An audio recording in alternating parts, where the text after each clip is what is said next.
തൃശൂർ ജില്ലയിലെ പൂമല ഗ്രാമത്തിലെ കാർഷികാവശ്യങ്ങൾക്ക് മഴവെള്ളം സംഭരിക്കാനായി 1968ലാണ് പത്തായക്കുണ്ട് ഡാം നിർമ്മിച്ചത്.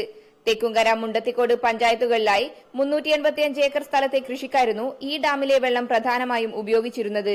എന്നാൽ വേനൽക്കാലത്തും ജലസമൃദ്ധമായിരുന്ന പത്തായക്കുണ്ട് ഡാമിൽ ചോർച്ച മൂലം വെള്ളം സംഭരിക്കാനാവാത്ത സാഹചര്യമാണ് ഇപ്പോഴുള്ളത്. ഡാമിന്റെ പ്രധാന കെട്ടിന്റെ അടിഭാഗത്തുകൂടിയാണ് വെള്ളം ചോർന്നു പോകുന്നത്. കാലപ്പഴക്കം മൂലമാണ് ചോർച്ചയുള്ളതെന്ന് അഭിപ്രായമുണ്ടെങ്കിലും സാമൂഹിക വിരുദ്ധരുടെ ഇടപെടലും ചോർച്ചയ്ക്ക് കാരണമായെന്ന് നാട്ടുകാർ പറയുന്നു. വലിയ ഏരിയയാണ്. ഇതിപ്പോ കയ്യേറ്റത്തിന്റെ ഭീഷണിയിലാണ്.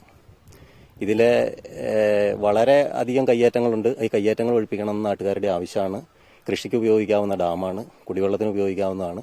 ആദ്യകാലത്ത് ഡാമിലെ വെള്ളം ഉപയോഗിച്ച് പുഞ്ചകൃഷി ഉൾപ്പെടെ നടത്തിയിരുന്നെങ്കിലും ഇപ്പോൾ പരിമിതമായ കൃഷി പോലും ചെയ്യാൻ പറ്റുന്നില്ല. ഡാമിൽ വെള്ളമില്ലാതായതോടെ ഭൂഗർഭജല വിതാനം താഴ്ന്നതിനാൽ പ്രദേശത്ത് കുടിവെള്ളക്ഷാമവും രൂക്ഷമാണ്. 2009 ഡാം സേഫ്റ്റി അതോറിറ്റി ഡാം സന്ദർശിക്കുകയും ചോർച്ച പരിഹരിക്കാൻ 1.5 കോടിയോളം ചെലവ് വരുന്ന എസ്റ്റിമേറ്റ് തയ്യാറാക്കുകയും ചെയ്തിരുന്നു. എന്നാൽ ഇതിന് സർക്കാർ തലത്തിൽ അംഗീകാരം ലഭിച്ചില്ല. ഒരു പ്രദേശത്തെ മുഴുവൻ കാർഷികാഭിവൃദ്ധിക്ക് കാരണമായ ഡാമാണ് അധികൃതരുടെ അനാസ്ഥ മൂലം ഉപയോഗശൂന്യമായത്. India vision, Thrissur.